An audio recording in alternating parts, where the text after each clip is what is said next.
नमस्कार, मेरा नाम रोहित कुमार सोनू है और आप देख रहे हैं मिथिला हिंदी न्यूज। सावन के महीना में लोग अक्सर शिव कि किसी एक ऐसे मंदिर में जाकर भगवान शिव की पूजा करना शुभ समझते हैं, जहां पूजन उनकी मनोकामना पूरी होती है। मिथिलांचल के पुपरी में नागेश्वरनाथ मंदिर ऐसा ही स्थल है जहां साल भर शिव भक्तों का आना जाना लगा रहता है।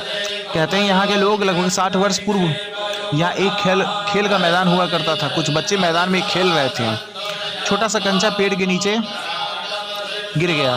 बच्चा जो उस कंचे को निकालने की कोशिश करता है वहाँ नीचे गहरे चला जाता है। बच्चे ने खुरपी लाकर वहाँ से कंचा निकालना चाहा तो अंदर से पत्थर टकराने की आवाज़ आई। उस आवाज़ की दिशा में खोदते हुए बच्चे ने अच्छी खासी मिट्टी निकाल ली। वहाँ एक शिवलिंग मिला।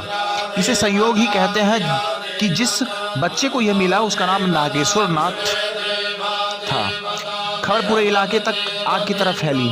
सबने इनके लिए एक मंदिर का निर्माण किया। इस तरह माना जाना लगा कि इस स्थान को पर नागेश्वरनाथ के रूप में शंकर भगवान ने स्वयं यहाँ स्थापित किया। तो इसकी महत्व निर्वादित होने ही था।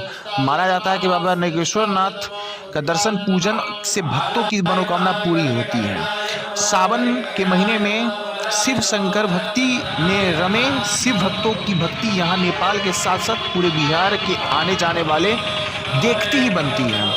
लाल पीले परिधान में कहीं कांवर लेकर जाते तो कहीं बोल बम जयकारा लगाते ओम नमः शिवाय का जाप के साथ जलाभिषेक करते पूरे दिन विभिन्न नदी घाटों से जल लेकर पहुंचते हैं और बाबा नागेश्वरनाथ महादेव का जल अभिषेक करते हैं।